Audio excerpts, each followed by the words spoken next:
আজ আমরা মাধ্যমিক 2025-এর জন্য এবিটিএ টেস্ট পেপারের পরবর্তী প্রশ্নপত্র পেজ নম্বর 556 তো এটি আলোচনা করব। আগের প্রশ্নপত্রগুলি আমাদের আলোচনা করা হয়েছে, যারা দেখোনি তো প্লেলিস্ট বানানো আছে তার চ্যানেলে, তো সেগুলো তোমরা কিন্তু চাইলে দেখে নিতে পারো। আজকের প্রথম প্রশ্ন কি বলছে? সঠিক জোটটি নির্বাচন করো। প্রথম কি বলছে? গুরু মস্তিষ্ক দেহের ভারসাম্য রক্ষা করে। হাইপোথ্যালামাস বুদ্ধি ও আবেগ নিয়ন্ত্রণ করে। লঘু মস্তিষ্ক দেহের তাপমাত্রা নিয়ন্ত্রণ করে এবং সুষুম্না শীর্ষক হৃদস্পন্দন ও খাদ্য কলাধকরণ নিয়ন্ত্রণ করে। তাহলে প্রথমে আমরা এক কাজ করব, এই গুরু মস্তিষ্কের কাজটা যদি আমরা দেখি, তাহলে কি বিভিন্ন ধরনের সংজ্ঞা সেগুলো নিয়ন্ত্রিত হয় গুরু মস্তিষ্ক দ্বারা। তাহলে সংজ্ঞা বলতে কোনগুলো বলছি? দর্শন, শ্রবণ, ঘ্রাণ, তো এগুলো নিয়ন্ত্রণ করে। আরেকটা কাজ কি, যেটা কি করে, যে চিন্তা, বুদ্ধি আর স্মৃতি, তাহলে এগুলো নিয়ন্ত্রণ করে। বেশ, তাহলে এ বলছে কি দেহের ভারসাম্য রক্ষা করে। না, দেহের ভারসাম্য রক্ষা করার দেহের ভারসাম্য রক্ষা করার কাজ হচ্ছে লঘু মস্তিষ্ক। তাহলে ভারসাম্য রক্ষা করার কাজ এক হচ্ছে কি, এটা বলছি লঘু মস্তিষ্ক কি করে? দেহের ভারসাম্য রক্ষা করে। দেহের ভারসাম্য রক্ষা। বেশ, আর 2 নম্বর কি, যদি লঘু মস্তিষ্কে দেখি, পেশি টান নিয়ন্ত্রণ করে। পেশি টান নিয়ন্ত্রণ। তাহলে বুঝতেই পারছি বলছে কি গুরু মস্তিষ্ক দেহের ভারসাম্য রক্ষা তো লঘু মস্তিষ্ক করে, তার জন্য এটা উত্তর হচ্ছে না। বেশ, আর তার জন্য লঘু মস্তিষ্ক উত্তর হচ্ছে না, কারণ দেহের তাপমাত্রা নিয়ন্ত্রণ করে বলেছে। দেহের তাপমাত্রা এবার যে নিয়ন্ত্রণ করে সেটা হচ্ছে হাইপোথ্যালামাস। তাহলে 1 নম্বর হচ্ছে কি, দেহের তাপমাত্রা নিয়ন্ত্রণ করে। দেহের তাপমাত্রা নিয়ন্ত্রণ। এছাড়া আর কি করে? এছাড়া ক্ষুধা তৃষ্ণা, হাসি, কান্না, তো এইগুলোকে নিয়ন্ত্রণ করে। তো যদিও এই হাসি, কান্না এগুলো অবশ্যই আবেগ, কিন্তু এই বুদ্ধিটা কিন্তু নিয়ন্ত্রণ করছে গুরু মস্তিষ্ক, হাইপোথ্যালামাস নয়, তার জন্য এই অ্যান্সারটাও হবে না। তাহলে অ্যান্সার কোনটা হবে? অ্যান্সার হচ্ছে অপশন ডি, সুষুম্না শীর্ষক, হৃদস্পন্দন ও খাদ্য গলাধকরণ নিয়ন্ত্রণ। তাহলে এটা কি? এটা হচ্ছে সঠিক জোর। পরের প্রশ্ন দেখব, নিচের কোনটি এডিএইচ হরমোনের কাজ? তাহলে প্রথমেই যেটা করি সেটা হচ্ছে কি, যে এডিএইচটা কি? Anti die ইউরেটিক hormone. তাহলে এটা কি? Anti diuretic hormone. এই এডিএইচ এর এটা অন্য নাম আছে, যার নাম হচ্ছে ভেসোপ্রেসিন। তাহলে এখানে এই ভেসো শব্দটা করতে এসছে ব্লাড ভেসেল থেকে, আর প্রেসিনটা প্রেস করা। তাহলে ব্লাড ভেসেলকে যদি প্রেস করা হয়, অর্থাৎ এটা যদি একটা ব্লাড ভেসেল হয়, আর ব্লাড ভেসেলকে এদিক থেকে আর এদিক থেকে যদি প্রেস করা হয়, তাহলে কি হবে? ব্লাড ভেসেলটা সংকুচিত হয়ে যাবে। তাহলে এই যে দেখতে পাচ্ছি, এই কন্ডিশন থেকে এই কন্ডিশন আসবে সংকুচিত, তো তার জন্য কি বলছি? ভেসোপ্রেসিন। তাহলে অবশ্যই ভেসোপ্রেসিনের যদি কাজ দেখি আমরা, তাহলে একটা কাজ কি হবে, যে রক্তবাহকে সংকুচিত করা। তাহলে রক্তবাহকে সংকুচিত করা। আর 2 নম্বর কি দেখব? 2 নম্বর হচ্ছে কি, যে বৃক্কীয় নালিকার, নেফ্রনে যে বৃক্কীয় নালিকা থাকে, বৃক্কীয় নালিকা তার কি করে? বৃক্কীয় নালিকায় জলের পুনঃবিশোষণ ঘটায়। তাহলে এইটা হচ্ছে কার কাজ? ভেসোপ্রেসিনের। তো প্রথমেই বলছে কি, যে উপধমনীকে সংকুচিত করে রক্তচাপ বাড়ায়। তাহলে উপধমনীটা কি? উপধমনী একটা রক্তবাহ, তাহলে তাকে সংকুচিত করে রক্তচাপ বাড়াচ্ছে, এটাই তো কাজ। তাহলে উত্তর হবে অপশন এ। তো এখানে একবার যদি দেখি, যে শুক্রাণু ও উৎপাদনে সাহায্য করে, তাহলে শুক্রাণু উৎপাদনে কে সাহায্য করে? শুক্রাণু উৎপাদনে সাহায্য করে টেস্টোস্টেরন।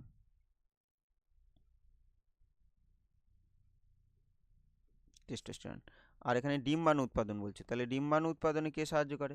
তাহলে এটা বলবো এফএসএইচ, ফলিকল স্টিমুলেটিং হরমোন। যকৃত পেশিকোষে গ্লুকোজকে গ্লাইকোজেনে কি রূপান্তরিত করে? তাহলে তাকে বলবো কি? ইনসুলিন। পরের প্রশ্ন দেখব, সঠিক প্রতিবর্ত পথটি নির্ধারণ করো। তাহলে সঠিক প্রতিবর্ত পথ, তাহলে প্রতিবর্ত পথ, তাহলে প্রতিবর্ত পথ এটাকে নিয়ন্ত্রণ কে করে? এটাকে নিয়ন্ত্রণ করে, এই প্রতিবর্ত ক্রিয়াটাকে কে নিয়ন্ত্রণ করে? নিয়ন্ত্রণ করে সুষুম্না কাণ্ড। সুষুম্না কাণ্ড তার মানে যে কাজগুলো তাৎক্ষণিক হয়, মানে আমাদের কোনো একটা অংশে যেটা পিন ফুটে গেল, সঙ্গে সঙ্গে আমরা হাতটা সরিয়ে নিলাম, তাহলে এটা একটা প্রতিবর্ত ক্রিয়া। মানে আমরা এটা ভেবে করছি না, মানে হঠাৎ করেই হয়ে যাচ্ছে। তো এগুলো হচ্ছে প্রতিবর্ত ক্রিয়া। যদি দেখা যায় কি যে একটা মশা বসেছে, তো সঙ্গে সঙ্গে আমরা মশাটাকে মারলাম, মানে এটা আমাদের অজান্তেই, বা কোনো হাতটা কোনো একটা গরম এটা জলে যদি হাতটা ডুবিয়ে দেওয়া হয়, তো অজান্তেই আমরা হাতটা সরিয়ে নিলাম, এগুলো প্রতিবর্ত ক্রিয়া। তাহলে এগুলো কিভাবে উদ্দীপনাটা কিভাবে যায় এবং কিভাবে এই উদ্দীপনায় সাড়া দেওয়া হয়, তো সেটাই প্রতিবর্ত ক্রিয়া। আর এটাকে নিয়ন্ত্রণ করে কে? সুষুম্না কাণ্ড, বা যেটাকে কি আমরা বলি স্পাইনাল কর্ড। তাহলে এটাকে কি বলছি? Spinal cord. এবার কি বলছে? গ্রাহক। তাহলে সবার প্রথম এটা আগেও কোনো একটাতে এঁকেছিলাম আমরা, সেটা আর আসছি না এখানে। মাঝে একটা করে তীর চিহ্ন হবে, সেগুলো এখানে দেওয়া নেই। বেশ, তাহলে গ্রাহক। তাহলে কি বলছে যে প্রথমে এখানে দেখতে পাচ্ছি কি প্রথমে হচ্ছে কি গ্রাহক। তাহলে গ্রাহক থেকে উদ্দীপনা কোথায় যাবে বলছে? কারকে।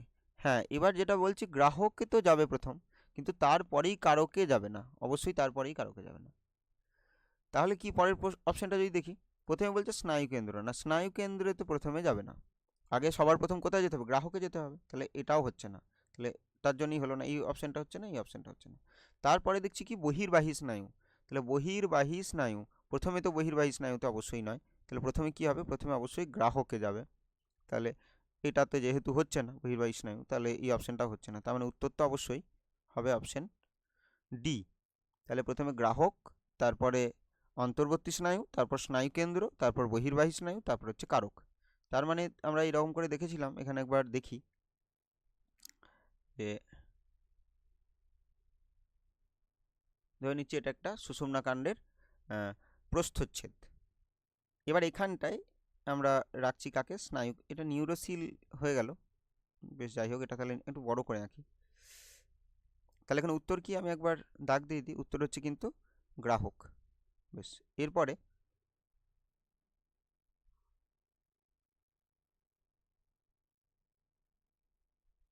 তাহলে এটা হচ্ছে প্রস্থচ্ছেদটা, আর এখানে একটা নিউরোসিল থাকবে, ওই ফাঁকা স্থানটা।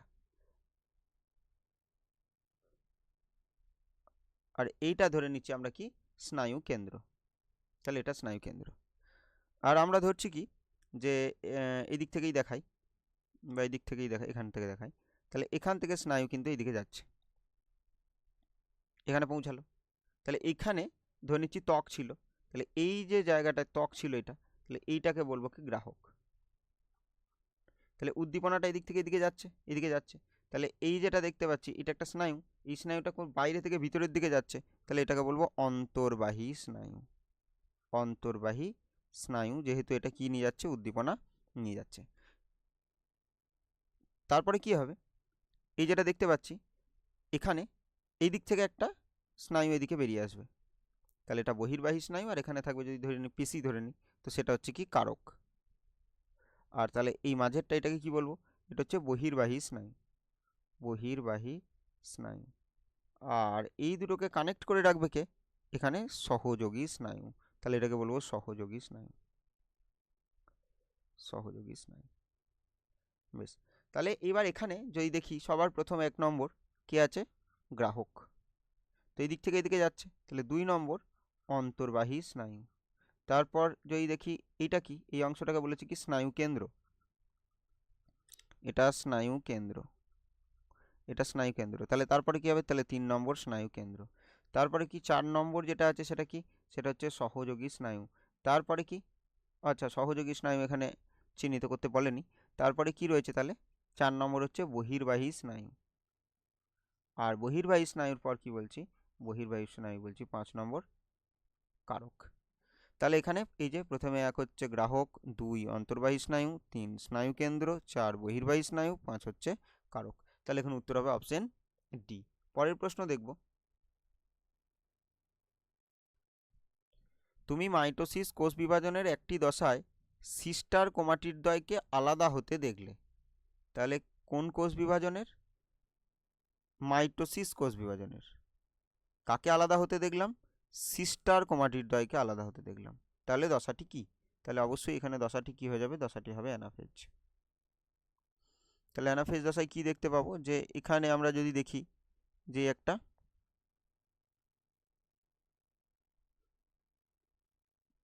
সেন্ট্রোমিয়ার, এখানে এই একটা, তাহলে এই একটা ক্রোমোজোম, একটা ক্রোমোজোম, আর এদের ধরে আছে কে? সব বেমতন্তু, এইভাবে বেমতন্তুগুলো ধরে রয়েছে, তাহলে দুই প্রান্তে।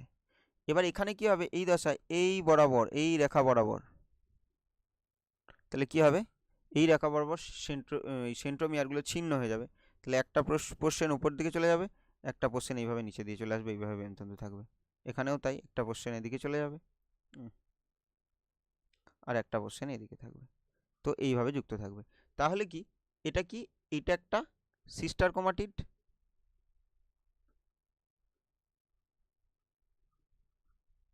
ঠিক এটাও একটা সিস্টার ক্রোমাটিড। তাহলে দুটো সিস্টার ক্রোমাটিড কি হলো? একটা সিস্টার ক্রোমাটিড এইদিকে, একটা সিস্টার ক্রোমাটিড এদিকে চলে গেল, তাহলে আলাদা হচ্ছে। তাহলে এটা কোন দশা দেখতে পাচ্ছি? এটা অ্যানাফেজ দশায় দেখতে পাচ্ছি। পরবর্তী প্রশ্ন দেখব, ইতর পরাগযোগের পদ্ধতির ক্ষেত্রে কোন জোটটি সঠিক? তাহলে এদিকে কি বলছে? পরাগযোগের পদ্ধতি। তাহলে এই দিকটায় আছে পরাগযোগের পদ্ধতি, আর একটা দিকে আছে উদ্ভিদের নাম। তাহলে এবার প্রথম প্রশ্ন যেটা রয়েছে সেটা হচ্ছে কি? বায়ু পরাগী। তাহলে বায়ু পরাগী কি হবে? বায়ু পরাগী ধান, ধান হচ্ছে তাহলে বায়ু পরাগী। আর জল পরাগী, জল পরাগী হচ্ছে হাইড্রিলা। আর পতঙ্গ পরাগী, পতঙ্গ পরাগী হচ্ছে আম। তাহলে এখানে কোনো নাম্বারিং করা নেই, যাই হোক এটা দেখে নেবে। তাহলে এই, তাহলে উত্তর কি আছে দেখি। আচ্ছা, আর একটা আছে, এটা মিলেই আছে, পক্ষী পরাগী হবে পলাশ। আচ্ছা, এরকমভাবেই ছিল। যাই হোক, তাহলে বায়ু পরাগী হচ্ছে কি? ধান, জল পরাগী হচ্ছে হাইড্রিলা, পতঙ্গ পরাগী হচ্ছে আম, আর পরবর্তীতে যদি দেখি তাহলে কি? পক্ষী পরাগী, হ্যাঁ পক্ষী পরাগীটা হয়ে যাবে কি? পলাশ। পরের প্রশ্ন দেখব, ক্রোমোজোমের প্রান্তদ্বয়ের নাম হলো। তাহলে একটা ক্রোমোজোম যদি আমরা আঁকি, এটা ক্রোমোজোম,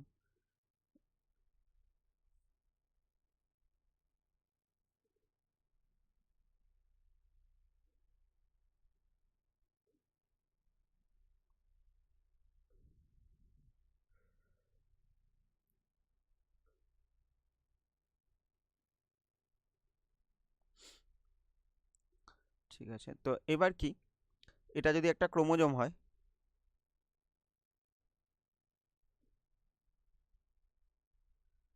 তাহলে এটা একটা ক্রোমোজোম, এখানেও একটা খাঁজ করে দিলাম। তাহলে এইবার এই যে ক্রোমোজোমটা, এই ক্রোমোজোমের মাঝ, মোটামুটি মাঝ বরাবর মনে হচ্ছে এইটা, এইটা মাঝ বরাবর একটা খাঁজ। তাহলে এখানে কে থাকবে? এখানে থাকবে সেন্ট্রোমিয়ার। তাহলে এই যে খাঁজটা, খাঁজটাকে বলবো মুখ্য খাঁজ, মুখ্য খাঁজ। আর এদিকে এটার কথাই বলি বা এইটার কথাই বলি, এই খাঁজটা বা এই খাঁজটার কথা যদি বলি, তাহলে এই দুটো কি হয়ে যাবে? এই দুটো হচ্ছে গৌণ খাঁজ। আর ভিতরে এরকম করে দেখতে পাবো কি রয়েছে, এদিকে একটা ক্রোমোনিমাটা রয়েছে, আর এইদিকে একটা ক্রোমোনিমাটা রয়েছে, এভাবে রয়েছে। তাহলে এই অংশগুলোকে কি বলছি? এই অংশগুলো, এটা হচ্ছে ক্রোমোনিমাটা, ক্রোমোনিমাটা। তাহলে এই ক্রোমোনিমাটাটা কোন দশায় বলবো? এটা ইন্টারফেজ দশায় তাকে বলবো ক্রোমোনিমাটা। আর এইটাই যখন চলে যাবে কোথায়? প্রোফেজ দশায়, তখন ক্রোমোজোম দেখতে যখন এরকম হয়ে গেছে, অর্থাৎ বলতে চাইছি কি, এই যে অংশটা, এটাই দেখতে হয়ে গেছে এরকম, আর উপরের অংশটা দেখতে এরকম হয়ে গেছে, তখন এটাকে কি বলবো? তখন এটাকে বলবো ক্রোমাটিড। বেশ, তাহলে এখানে তো সেন্ট্রোমিয়ার থাকছে মুখ্য খাঁজে, আর এগুলো বলছি গৌণ খাঁজ। তাহলে এই একটা যে গৌণ খাঁজ, এই গৌণ খাঁজে নিউ এটা নিউক্লিওলাস সৃষ্টি করতে পারে, এটাকে বলবো NOR, নিউক্লিওলাস অর্গানাইজার রিজিয়ন। আর এই যে একটা মুখ্য খাঁজ, একে যে দুটো প্রান্তে ভাগ করে, দুটো বাহুতে ভাগ করে, সেই বাহুটার যে শেষ প্রান্ত, এই একটা শেষ প্রান্ত, তাহলে এই শেষ প্রান্তকে কি বলবো? এই শেষ প্রান্তকে বলবো টেলোমিয়ার, টেলোমিয়ার। তাহলে যদি দেখি এইদিকে টেলোমিয়ার, এইদিকে গৌণ খাঁজটা এমন জায়গায় রয়েছে, শেষের যে বাহুটাকে একটা স্ফীত বাল্বের মতো দেখাচ্ছে। তাহলে এটাকে কি বলে?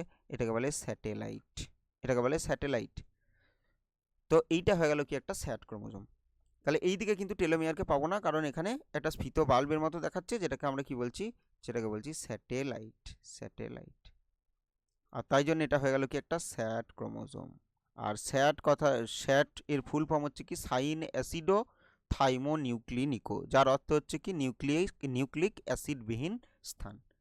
তাহলে ক্রোমোজোমের প্রান্তদ্বয় বুঝতেই পারছি, এটা কি? তাহলে এটা হচ্ছে টেলোমিয়ার। তাহলে উত্তর কি হবে? উত্তর হবে টেলোমিয়ার। আর সেন্টোমিয়ার তো কোথায় থাকে দেখলামই, এইটা সেন্টোমিয়ার। এই যে চাকতির মতো অংশ আছে সেন্টোমিয়ার, এখানে এসে যুক্ত হবে কাইনেটোকর। তাহলে এই চাকতির মতো যে অংশটা তাকে বলবো কি? সেন্ট্রোমিয়ার। সেন্ট্রোমিয়ার। আর পরেরটা কি রয়েছে? Nucleolar organiser. এই নিউক্লিওলার অর্গানাইজার এই তো NOR। আর স্যাটেলাইট কোনটা? স্যাটেলাইট হচ্ছে এই অপশন, এটা। আর এগুলো কোমোনিমাটার, এটাই পরে হয়ে যায় কি? কোমাটিড। আর এখানে এই যে এইখানটা দেখতে পাচ্ছি, এখানটা যদি আমরা এখানে দেখাই, তাহলে এইভাবে রয়েছে, এইভাবে রয়েছে। তাহলে এই যে ঘন পুঁতির মতো অংশগুলো রয়েছে, তো তাকে বলবো ক্রোমোমিয়ার। ক্রোমোমিয়ার। আর এই দুটো ক্রোমোমিয়ারের মাঝের যে অঞ্চলটা, তাহলে এটাকে বলবো আন্তঃক্রোমোমিয়ার অঞ্চল। আন্তঃক্রোমোমিয়ার। তাহলে এখানে উত্তর কি হলো? Option B. এবার আমরা পরের প্রশ্ন দেখব। নিচের কোন দুটিকে মেন্ডেল প্রচ্ছন্ন বৈশিষ্ট্য হিসাবে নির্বাচন করেছিলেন তা স্থির করো। তাহলে বলছে কি ফুলের বর্ণ বেগুনি। তাহলে ফুলের বর্ণ হিসাবে যেটাকে নিয়েছিল বেগুনিটা কি ছিল? প্রকট। জানতে কি চেয়েছে? প্রচ্ছন্ন। তার মানে এটা উত্তর হচ্ছে না। কাণ্ডের দৈর্ঘ্য খর্ব, হ্যাঁ কাণ্ডের দৈর্ঘ্য খর্ব, এটা তো প্রচ্ছন্ন। পরিণত বীজের আকার কুঞ্চিত, হ্যাঁ এটাও প্রচ্ছন্ন বৈশিষ্ট্য। তাহলে উত্তর হবে অপশন বি। এটা থেকে আর বিশেষ কিছু বলছি না। পরের প্রশ্ন দেখব। গিনিপিগের ক্ষেত্রে দ্বিসংকর জননের, এটা এফ উৎপন্ন দুই জিনোটাইপ দুটির সংখ্যার অনুপাত কি হবে? আচ্ছা, এই টুটা এখানে চলে গেছে, আশা করি এটা F2 হবে। তাহলে কি? গিনিপিগের ক্ষেত্রে দ্বিসংকর জননের F2-তে উৎপন্ন এই জিনোটাইপ দুটির সংখ্যাটির অনুপাত কত হবে? তাহলে এখানে দেখি বুঝতে পারবো, এখানে যেহেতু দুটো রয়েছে, এখানে দুটো রয়েছে, আর এখানে তো একই প্রকার রয়েছে, আর এখানে একটাই প্রকার রয়েছে, তাই জন্য একে যদি ক্রস করে দিই তাহলে কত বেরোবে? 4। আর ইস্টু এখানে কত? 4:1। তাহলে এখানে উত্তর কি হবে? 4:1। পরের প্রশ্ন দেখব। হিমোফিলিয়ার বাহক মাতা ও স্বাভাবিক পিতার, তাহলে কি বলছে? হিমোফিলিয়ার বাহক মাতা। হিমোফিলিয়ার বাহক মাতা। তাহলে হিমোফিলিয়ার বাহক মাতা কি হবে? সেটা হচ্ছে এক্স বড় হাতের এইচ আর এক্স ছোট হাতের এইচ। তাহলে এটার দ্বারা কি বুঝতে পারছি? বাহক। কারণ এটা হচ্ছে কি ত্রুটিপূর্ণ, আর এটা কি? এটা স্বাভাবিক। আর স্বাভাবিক পিতা যখন বলবে তখন কি বলবো? এক্স বড় হাতের এইচ আর ওয়াই। তাহলে তাদের কন্যা সন্তানদের হিমোফিলিয়া আক্রান্ত হওয়ার সম্ভাবনা। তাহলে যখন কন্যা সন্তানদের বলছে, তাহলে পিতা তো সবসময় এক্স বড় হাতের এইচ দেবে। আর এই মাথা থেকে হয় এটা আসবে, নাহলে এটা আসবে। তাহলে এটা আসলে কি হয়ে যাবে? 50% এটা আসবে, আর 50% কোনটা আসবে? এটা আসবে। তাহলে যদি বলি আক্রান্ত, তাহলে এটাও আক্রান্ত নয়, এটা একদম কি হয়ে যাবে? এটা একদম হয়ে যাবে কি? স্বাভাবিক। স্বাভাবিক। আর এইটা 50% আসবে, এটা কি হয়ে যাবে? এটা হচ্ছে বাহক। কিন্তু জানতে চাইছি কি? আক্রান্ত। তাহলে আক্রান্ত তো হবেই না, তাহলে কত পার্সেন্ট? 0%। যেহেতু কাদের মধ্যে জানতে চাইছিল? কন্যা সন্তানদের মধ্যে জানতে চেয়েছিল। এটা কিন্তু খেয়াল রাখতে হবে, কারণ এখানে বিভিন্নভাবে এটা কিন্তু প্রশ্ন জিজ্ঞাসা করা যায়। পরের প্রশ্ন দেখব। নিচের কোনটি, তাহলে এটা কি হবে? কোনটি, নিচের কোনটি আন্তঃপ্রজাতি সংগ্রামকে নির্দেশ করে তা শনাক্ত করো। আন্তঃপ্রজাতি। আর আন্তঃপ্রজাতি মানেই কি বলেছি? যে আন্তঃপ্রজাতি মানে হচ্ছে দুটো আলাদা আলাদা প্রজাতি, এই 1 নম্বর প্রজাতি আর 2 নম্বর প্রজাতি। আন্ত মানেই কি পাবো? দুটো প্রজাতি পাবো। আর অন্ত হলে একই প্রজাতি। মশার লার্ভা খাওয়ার জন্য গাপ্পি মাছেদের জন্য সংগ্রাম। তাহলে সংগ্রামটা কাদের মধ্যে হচ্ছে? এই যে গাপ্পি মাছেদের মধ্যে। তাহলে এখানে দেখতে পাচ্ছি কটা প্রজাতি, একটাই প্রজাতি, তাহলে উত্তর এটা হবে না।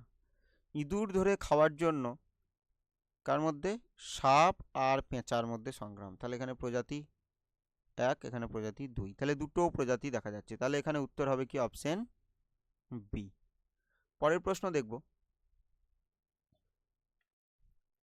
আমাদের দেশে পার্থেনিয়াম একটি বহিরাগত প্রজাতি, তাহলে আমাদের দেশে পার্থেনিয়াম কি একটি বহিরাগত প্রজাতি, এটি যেখানে জন্মায় সেখানে অনেক দেশীয় প্রজাতি বাঁচতে পারে না, তাহলে এখানে দেখতে পাচ্ছি কি পার্থেনিয়াম একটা প্রজাতি, আর যেখানে জন্মায় সেখানে অনেক দেশীয় প্রজাতি, তাহলে দেশীয় প্রজাতিটা 2 নম্বর প্রজাতি, তাহলে এটি ডারউইন তত্ত্বের একটি প্রতিপাদ্যকে প্রতিষ্ঠিত করে, প্রতিপাদ্যটি শনাক্ত করো, এটা আগের মতোই প্রশ্ন হয়ে গেল, তাহলে কি হবে, এটা আন্তঃপ্রজাতি সংগ্রাম। পরের প্রশ্ন দেখব, তাহলে যেহেতু দুটো প্রজাতি তাই নিচের কোন প্রয়োজনে মৌমাছি ওয়াগল নৃত্য করে, তাহলে ওয়াগল নৃত্য মানে হচ্ছে যে ইংরেজি 8 এর মতো যে নৃত্য, তাহলে তাকে কি বলবো, তাকে বলবো ওয়াগল নৃত্য। ওয়াগল নৃত্য, তাহলে ওয়াগল নৃত্য কখন করে, যখন খাদ্যের উৎসটা কি থাকে, একটু দূরবর্তী স্থানে, খাদ্যের উৎস দূরবর্তী স্থানে, আর যদি কাছে হয়ে যায়, যদি কাছে হয়ে যেত তাহলে যে নৃত্যটা হতো তাহলে কি, সেটা হচ্ছে চক্রাকার নৃত্য। বেশ, তো এখানে উত্তর কি হবে, এই যে অন্যান্য মৌমাছিদের মৌচাক থেকে খাদ্যের উৎস, অভিমুখ ও দূরত্ব জানানো, তাহলে এই জন্য ওয়াগল নৃত্যটা করে। পরের প্রশ্ন দেখব, সিউডোমোনাস জীবাণুটি, তাহলে কি বলছে, কোন জীবাণু, সিউডোমোনাস, তাহলে সিউডোমোনাস জীবাণুটি আমরা কি জানি, যেটা একটা কি ব্যাকটেরিয়া, ডিনাইট্রিফাইং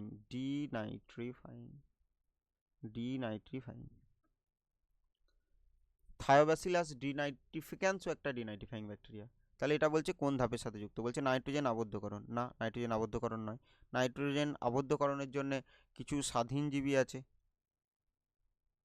আর কিছু কি আছে, আর কিছু আছে মিথজীবী,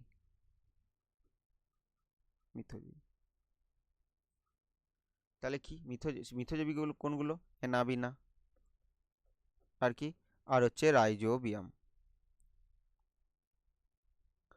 স্বাধীনজীবী কার কথা বলবো, এনাবিনা, নস্টক, ক্লস্ট্রিডিয়াম, অ্যাজাটোব্যাক্টার ইত্যাদি। আর কি, আর ডিনাইট্রিফিকেশন, তো সেখানে দেখলাম একটা কি, একটা হচ্ছে সিউডোমোনাস, এছাড়াও কি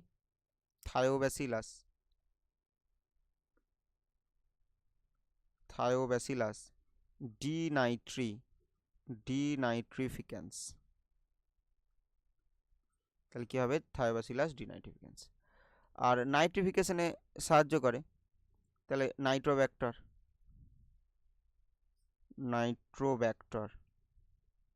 আর কি নাইট্রোসোমোনাস,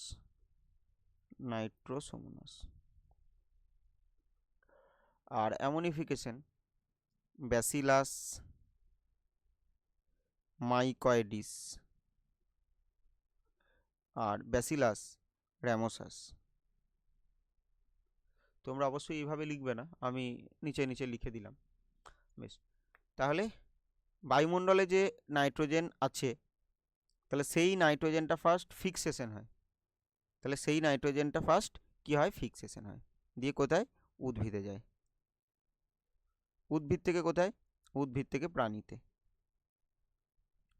এবার এই উদ্ভিদ আর প্রাণী যদি মারা যায়, তাহলে এই মৃত উদ্ভিদ বা প্রাণী থেকে, তাহলে সেখানে কে কাজ করে, সেখানে কাজ করে অ্যামোনিফাইং ব্যাকটেরিয়া, এখানে আমি ডি অপশানে আছে বলে আমি এখানে ডি লিখে দিলাম, তাহলে অ্যামোনিফাইং কাজ করে, দিয়ে কাজ করে কি বানিয়ে দেয়, এখান থেকে NH3। এবার এই NH3 থেকে প্রথম তৈরি হয় NO2, আর NO2 থেকে তৈরি হয় NO3, তাহলে এই যে পুরো প্রসেসটা, তাহলে এখানে কাজ করে কে, এটা নাইট্রিফাইং ব্যাকটেরিয়া, এখানে আছে সি, তাই জন্য সি লিখে দিলাম। এই স্টেপটা যেটা রয়েছে, তাহলে সেখানে কে কাজ করবে, নাইট্রোসোমোনাস, আর এই জায়গায় কে কাজ করবে, নাইট্রোব্যাক্টর। আমি এক কাজ করি, এটা 1 নম্বর লিখে দিলাম, এখানে 2 নম্বর লিখে দিলাম। তাহলে এখানে 1 নম্বর কাজ করবে নাইট্রোসোমোনাস, এখানে 2 নম্বর নাইট্রোব্যাক্টর। তারপরে NO3 থেকে NO2 হয়ে যাবে, তাহলে এখানে কাজ করবে কে, এখানে হচ্ছে বি। তাহলে কি, বি কাজ করবে, যেটা হচ্ছে কি ডিনাইট্রিফিকেশন। তাহলে এখানে উত্তর হবে ডিনাইট্রিফিকেশন। আর এই যে নাইট্রোজেন ফিক্সেশন করছিল, এখানে বিভিন্নভাবে হয়, যদি ব্যাকটেরিয়া দ্বারা হয়, ব্যাকটেরিয়া দ্বারা, তো সেক্ষেত্রে অপশন হবে এ। তাহলে এখান থেকে মাটিতে, যদিও সরাসরি উদ্ভিদে যায় না, মাটি থেকে উদ্ভিদে। পরবর্তী প্রশ্ন দেখব, পূর্ব হিমালয় জীববৈচিত্র্য হটস্পটের একটি বিপন্ন প্রজাতি হলো।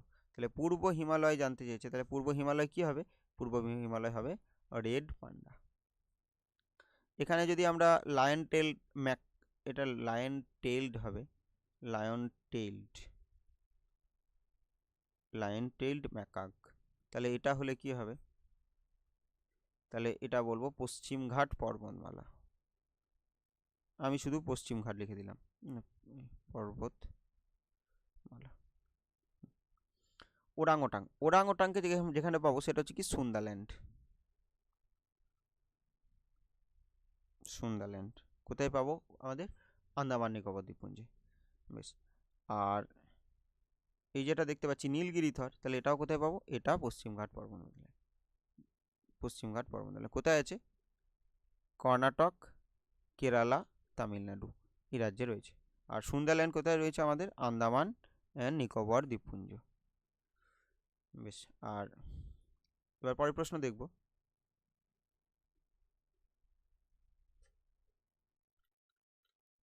এক্সিটু সংরক্ষণের একটি উদাহরণ হলো। তাহলে এক্সিটু সংরক্ষণ মানে কোনো জীবকে তার নিজস্ব পরিবেশে না, বাইরে একটা কৃত্রিম পরিবেশে, নিজস্ব পরিবেশে না রেখে বাইরের একটা কৃত্রিম পরিবেশে তাকে সংরক্ষণ করা হয়, সেটা হচ্ছে এক্সিটু সংরক্ষণ। তাহলে এরকম কি হবে উদাহরণ, এখানে ক্রায়ো সংরক্ষণ, কারণ বাকি এখানে যেগুলো রয়েছে, তাহলে এখানে উত্তর হবে ক্রায়ো সংরক্ষণ। আর বাকি যেগুলো রয়েছে প্রত্যেকটা হচ্ছে ইনসিটু, কারণ এগুলো ক্ষেত্রে কি হবে, যে এখানে প্রত্যেককে কি তার নিজস্ব পরিবেশে রেখে কিন্তু সংরক্ষণ করা হচ্ছে। যেমন সুন্দরবন ব্যাঘ্র সংরক্ষণ প্রকল্প, কর্বেট জাতীয় উদ্যান, নীলগিরি। তাহলে সুন্দরবন কোথায় আছে, সুন্দরবন আছে পশ্চিমবঙ্গ। আর তারপর কি, কর্বেট জাতীয় উদ্যান, তাহলে জিম কর্বেট কোথায় আছে, জিম কর্বেট আছে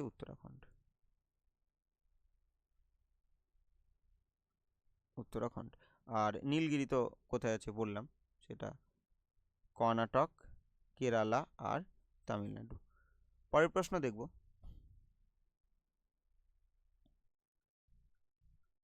ক্রায়ো সংরক্ষণ হচ্ছে -196 ডিগ্রি সেন্টিগ্রেড উষ্ণতায় কোনো ভ্রূণ, কোষ, কলা ইত্যাদিকে সংরক্ষণ। এবার এখানে একটা প্রশ্ন দিই তাহলে, হোমওয়ার্ক, যেটা কমেন্টে জানাবে, সেটা হচ্ছে কি, এটা 1 নম্বর প্রশ্ন, এই ক্রায়ো সংরক্ষণের জন্য, আগে অনেকবার আলোচনা করেছি এটা, ক্রায়ো সংরক্ষণের জন্য এই যে -196 ডিগ্রি সেন্টিগ্রেড তাপমাত্রা সৃষ্টি করা হয়, তো সেখানে কি ব্যবহার করা হয়,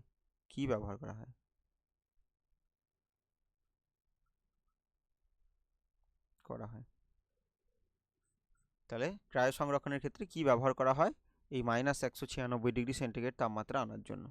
পরবর্তী প্রশ্ন, আচার্য জগদীশচন্দ্র বসু, তার মানে আমাদের MCQ শেষ। এরপর কি, আচার্য জগদীশচন্দ্র বসু লজ্জাবতী ও বনচারাল উদ্ভিদে, তাহলে লজ্জাবতী ও বনচারাল উদ্ভিদে বৈদ্যুতিক উদ্দীপনা পাঠিয়ে উদ্ভিদের যে ধর্মটি প্রমাণ করেন, তাহলে কোন ধর্মটি প্রমাণ করেন, সেটা হচ্ছে সংবেদনশীলতা।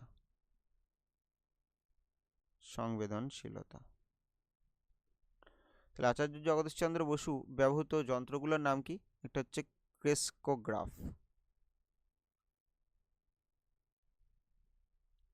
Resonance recorder,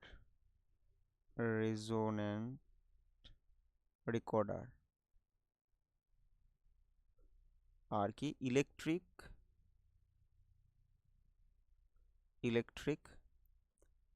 probe. তাহলে এই সব যন্ত্রগুলো ব্যবহার করা হয়েছিল আচার্য জগদীশচন্দ্র বসুর পরীক্ষায়। পরবর্তী প্রশ্ন,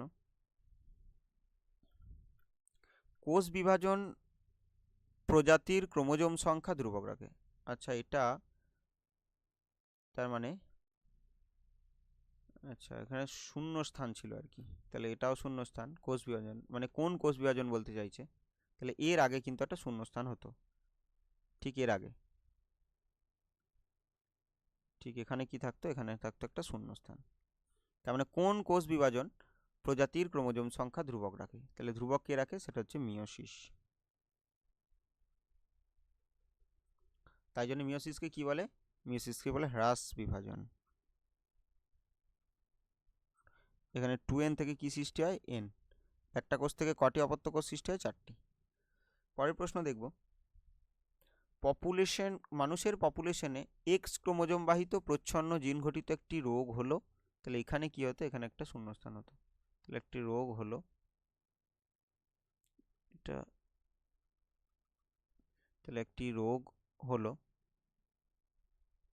বর্ণান্ধতা, হিমোফিলিয়াও বলতে পারতাম। পরবর্তী প্রশ্ন দেখব, তাহলে এটা এক্স ক্রোমোজোম বাহিত প্রচ্ছন্ন জিন গঠিত রোগ। তাহলে এই বর্ণান্ধতাতে কি হয়, যে নীল, লাল, সবুজ এইসব বর্ণ চিনতে কি অসুবিধা হয়। নীল হলে কি বলবো, ট্রাইটানোপিয়া, লাল হলে প্রোটানোপিয়া, সবুজ হলে ডিউটেরানোপিয়া। পরবর্তী প্রশ্ন দেখব, ঘোড়ার বিবর্তনে আদিমতম পূর্বপুরুষ হলো, তাহলে এখানে একটা শূন্যস্থান থাকতো, তাহলে ঘোড়ার বিবর্তনে আদিমতম পূর্বপুরুষ হচ্ছে ইওহিপ্পাস, ইওহিপ্পাস। তাহলে এটাকে কি বলে, উষাকালের ঘোড়া, উষাকালের ঘোড়া।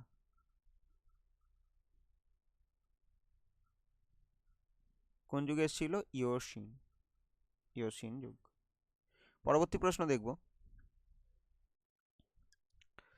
মানুষে বায়ু দূষণের সঙ্গে সংশ্লিষ্ট একটি ব্যাধি হলো, তাহলে বায়ু দূষণের সাথে সংশ্লিষ্ট একটি ব্যাধি, তাহলে কি হবে, অ্যাজমা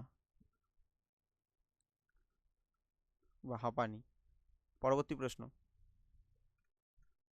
মানুষ নমুনা, নমুনা বীজকে 196, এখানে একটা মাইনাস হবে, -196 ডিগ্রি তাপমাত্রায় তরল নাইট্রোজেনের মধ্যে রেখে এক্সি2 সংরক্ষণকে বলে ড্যাশ। এই প্রশ্নটাই একটু আগে পেয়েছি, আর ওখানে যে হোমওয়ার্ক দিয়েছিলাম তারও উত্তর এখানেই রয়েছে, ঠিক আছে ওটাই থাকলো, ওটাই জানাবে। সংরক্ষণকে বলে ক্রায়ো সংরক্ষণ, ক্রায়ো, ক্রায়ো সংরক্ষণ।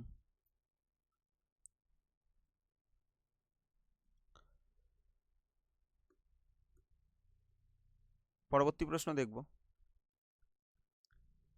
এবার কি সত্য মিথ্যা। দূরের বস্তু দেখার ক্ষেত্রে লেন্সের ফোকাস দৈর্ঘ্যের বৃদ্ধি ঘটে, হ্যাঁ দূরের বস্তু দেখতে হলে ফোকাস দূরে চাই, তাই লেন্সের ফোকাস দৈর্ঘ্যের বৃদ্ধি ঘটে, এটা ঠিক হবে। পরের প্রশ্ন, ডিম্বাণু শুধুমাত্র মাইটোসিসের ফলে উৎপন্ন হয়, তাহলে কি হবে এটা, এটা অবশ্যই মিথ্যা, মিথ্যা, তাহলে এটা ভুল হবে। তাহলে ডিম্বাণু মাইটোসিস নয়, ডিম্বাণু উৎপন্ন হয় মিয়োসিস, এটাও আজকেরই এটা প্রশ্নে ছিল। পরবর্তী প্রশ্ন, এই জিনোটাইপযুক্ত মটর গাছ থেকে কেবলমাত্র এক ধরনের গ্যামেট উৎপন্ন হয়, তাহলে এটা দেখতে পাচ্ছি এটা দুটো টাইপ, এটা দেখতে পাচ্ছি একটা টাইপ, ক্রস করবো তাহলে কত, 2। তাহলে জিনোটাইপযুক্ত মটর গাছ থেকে কেবল এক ধরনের না, কত ধরনের হবে, 2 ধরনের, তাহলে এটাও কি, এটাও মিথ্যা। পরবর্তী প্রশ্ন দেখব, প্রাকৃতিক নির্বাচন পদ্ধতি হলো ডারউইনের বিবর্তন তত্ত্বের মূল প্রতিপাদ্য। প্রাকৃতিক নির্বাচন পদ্ধতি হলো ডারউইন, হ্যাঁ তাহলে ডারউইনের অবশ্যই, তাহলে এটা কি সত্য, যেটা প্রাকৃতিক নির্বাচন হচ্ছে ডারউইন বিবর্তন তত্ত্বের মূল প্রতিপাদ্য। পরের প্রশ্ন দেখব, ভঙ্গুর দূষক জীব বিবর্ধনের জন্য দায়ী, না ভঙ্গুর কিন্তু মানে জীব বিবর্ধনের জন্য দায়ী নয়, কি হবে, জৈব অভঙ্গুর হলে হতো, জৈব অভঙ্গুর। তাহলে এরকম যে কীটনাশকগুলো রয়েছে তাদের কি বলে, অর্গানোক্লোরিন, অর্গানোক্লোরিন। যেমন কি, যেমন ডিডিটি, বিএইচসি, তাহলে এগুলো সব অর্গানোক্লোরিন, আর এইগুলো জীব বিবর্ধনের জন্য দায়ী। আর জীব বিবর্ধন কি, তাহলে কোনো একটা জৈব অভঙ্গুর বর্জ্য যে পদার্থ, তো সেটা কি কোনো পুষ্টি স্তরে, কোনো খাদ্য শৃঙ্খলে প্রবেশ করলে প্রত্যেকটা পুষ্টিস্তরে কী হবে, তার ঘনত্বের মাত্রা বৃদ্ধি পাবে, তাকে বলা হচ্ছে জীব বিবর্ধন বা বায়োম্যাগনিফিকেশন। আর কোনো একটা জীবের শরীরে জমা হওয়াকে কি বলবো, বায়ো অ্যাকুমুলেশন বা জৈব সঞ্চয়ন। অ্যাসিটাইল কোলিন ও অ্যাড্রিনালিন হলো নিউরোট্রান্সমিটার। হ্যাঁ, তাহলে অবশ্যই এই দুটো নিউরোট্রান্সমিটার। আর নিউরোট্রান্সমিটার কাকে বলে? যে এদিকে একটা যদি দেখি একটা নিউরন রয়েছে, একটা নিউরনের কোষ দেহ, আর এটা অ্যাকশন। তাহলে এইবার এখানে আবার একটা কোষ দেহ রয়েছে, এটা ধরে নিচ্ছি ডেনড্রন। ডেনড্রন, তাহলে এই যে মাঝখানে একটা ফাঁকা স্থান রয়েছে তাকে কি বলবো? Synaptic cleft. তাহলে এটাও একটা নিউরন। তাহলে কি বলছি? Synaptic cleft. Synaptic cleft. আর এই সাইন্যাপটিক ক্লেফটে কি থাকবে? একটা তরল থাকবে। তাহলে সেই তরলটাকেই কি বলবো আমরা? নিউরোট্রান্সমিটার। এটা রাসায়নিক পদার্থ যেটা স্নায়ু উদ্দীপনা একটা থেকে একটাতে নিয়ে যায়। অ্যাকশন স্নায়ু উদ্দীপনা উৎপন্ন করতে পারে, বা বলতে পারি নিউরোট্রান্সমিটার উৎপন্ন করতে পারে। আর এখানে কি থাকে? ডেনড্রনে থাকে গ্রাহক। তাহলে এখানে কি হবে? এটা সত্য। পরবর্তী প্রশ্ন দেখব। তাহলে এ স্তম্ভ বিস্তম্ভ মেলাতে হবে। হ্যাঁ, একটাতে এসছে। তাহলে প্রথম কি বলছে? জিব্রেলিন। তাহলে জিব্রেলিন একটা উদ্ভিদ হরমোন, এটা নাইট্রোজেন বিহীন উদ্ভিদ হরমোন। নাইট্রোজেন বিহীন, কিরকম? আম্লিক। আর মনে রাখবো কি বর্গযুক্ত? টার্পিনয়েড বর্গযুক্ত। প্রত্যেকটা মনে রাখবো, টার্পিনয়েড বর্গযুক্ত। বেশ, তাহলে এটা একটা হরমোন, উদ্ভিদ হরমোন। কি আছে এখানে? মুকুল ও বীজের সুপ্তদশা ভঙ্গ করে। আচ্ছা, এর সাথে এটা একটা জুড়ে গেছে, গ্যামেটের মিলনের মাধ্যমে ঘটে। এটাকে আমি আলাদা করে দিলাম। বেশ, তাহলে কি হবে? জিব্রেলিন কি হবে? জিব্রেলিন হবে ডি। আর এইটাকে তাহলে কি করে দিচ্ছি? A B C D E F আছে, এটাকে করে দিচ্ছি জি। বেশ, তাহলে যৌন জনন। তাহলে যৌন জনন এখানে এখানে কি হবে? তাহলে জি, গ্যামেটের মিলনের মাধ্যমে ঘটে। তারপর বলছে রোলার জীব অটোজোম দ্বারা নিয়ন্ত্রিত। তাহলে এটা হবে এ। হট ডাইলিউট স্যুপ, এটা মতবাদ দিয়েছিল বিজ্ঞানী হ্যালডেন। তাহলে এখানে উত্তর হবে বি। আর্সেনিক। আর্সেনিক কি? আর্সেনিক হচ্ছে ভূগর্ভস্থ জল দূষণ। তাহলে হবে ই। আর বলছে প্রেস বায়োপিয়া। তাহলে প্রেস বায়োপিয়া এটা কি? প্রেস বায়োপিয়াতে কাছের বস্তু ভালো দেখা যায় না, কাছের বস্তু দেখতে সমস্যা। যদিও স্থিতিস্থাপকতা নষ্ট হয়ে যায়, দূরের কাছে দুটো বস্তুই দেখা যায় না, কিন্তু প্রধানত কাছের বস্তু দেখা যায় না।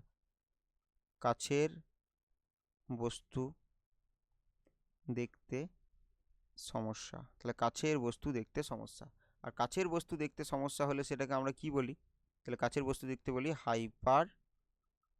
হাইপারমেট্রোপিয়া। হাইপারমেট্রোপিয়া। আর হাইপারমেট্রোপিয়ারই অন্য নাম কি? দীর্ঘ দৃষ্টি। দীর্ঘ দৃষ্টি। তাহলে এখানে উত্তর কি হবে? উত্তর হবে দীর্ঘ দৃষ্টি, মানে এখানে এফ।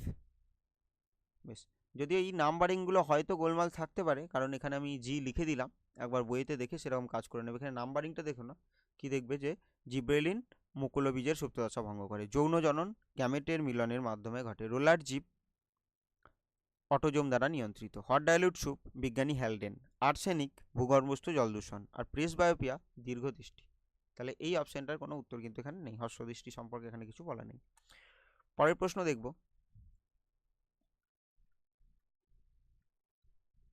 বি সাদৃশ্যটি লেখো।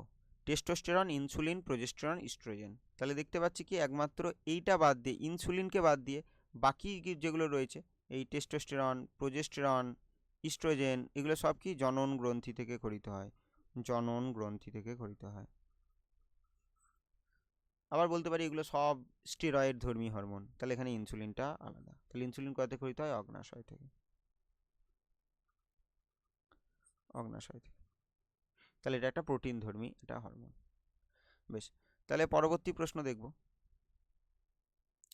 অগ্রস্থ প্রকটতার জন্য দায়ী উপাদান।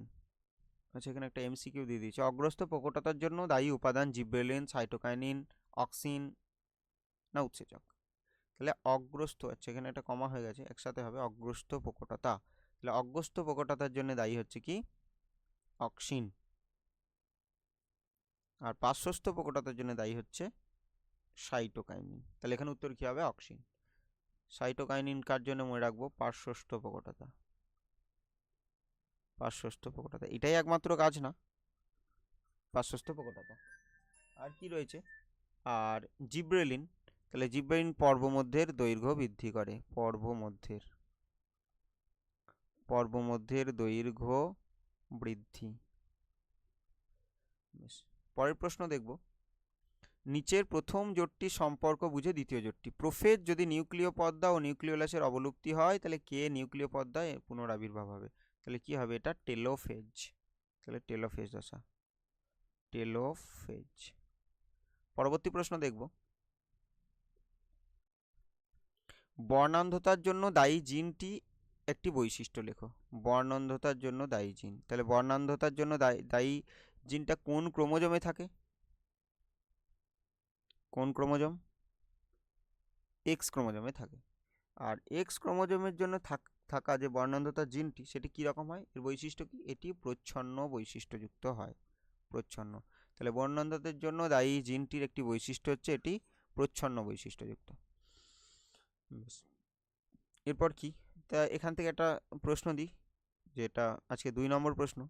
তাহলে কেন পুরুষরা বর্ণান্ধতার বাহক হতে পারে না, বাহক হয় না কেন, পুরুষরা বাহক হয় না কেন। পরের প্রশ্ন, মেন্ডেলের দ্বিসংকর জননের পরীক্ষায় F2 জনুতে প্রাপ্ত ফিনোটাইপিক অনুপাতটা কত, তাহলে F2 জনুতে প্রাপ্ত ফিনোটাইপিক অনুপাত হবে 9:3:3:1। তাহলে এই 9টা কি, 9টা হচ্ছে হলুদ গোল, এই একটা কি সবুজ কুঞ্চিত, এটা কি, তাহলে এটা বলতে পারি হলুদ কুঞ্চিত, আর এটা কি বলতে পারি, সবুজ গোল। পরের প্রশ্ন দেখব, লবণ সহনের জন্য সুন্দরী গাছের একটি অভিযোজন, তাহলে এদের কি, লবণ গ্রন্থি বর্তমান, এদের লবণ গ্রন্থি বর্তমান। পরের প্রশ্ন, শ্বাসমূল বলতে পারি, নিচের 4টি বিষয়ের মধ্যে কোনটি অপর বিষয়ের মধ্যে অন্তর্গত। আচ্ছা, তাহলে কি হবে, এলাকার জীববৈচিত্র্য, এটা 25 নম্বর প্রশ্ন। এলাকার বর্তমান জীববৈচিত্র্য, মানে ওই এলাকায় বর্তমান জীববৈচিত্র্যটা কেমন রয়েছে, অতীত বৈচিত্র্য কেমন ছিল, আর এলাকার লোকের জীবিকা অর্জনের উপায়। তাহলে এগুলো কার আন্ডারে পড়বে, এগুলো হচ্ছে সব, এটা পিবিআর। তাহলে পিবিআর কি, একটা রেজিস্টার যেখানে এইসব নথিভুক্ত করা থাকে। আর পিবিআর এর যে ফুল ফর্ম সেটা হচ্ছে পিপলস বায়োডাইভার্সিটি রেজিস্টার। তাহলে এটা হচ্ছে কি এর ফুল ফর্ম। পরবর্তী প্রশ্ন দেখব, আজকের লাস্ট প্রশ্ন, সিঙ্গলীলা জাতীয় উদ্যানে সংরক্ষিত একটি বিপন্ন প্রজাতির নাম লেখো। তাহলে কি হবে, তাহলে একটা বিপন্ন প্রজাতি হবে রেড পান্ডা। এটা কোন হটস্পটে পড়বে সিঙ্গলীলা, সেটা হচ্ছে পূর্ব হিমালয়, তাহলে পূর্ব হিমালয় হটস্পটে পড়বে। তাহলে এই ছিল আজকের 41টা প্রশ্ন, যেগুলো হোমওয়ার্ক প্রশ্ন দেওয়া হয়েছে, সেগুলো অবশ্যই উত্তর করবে।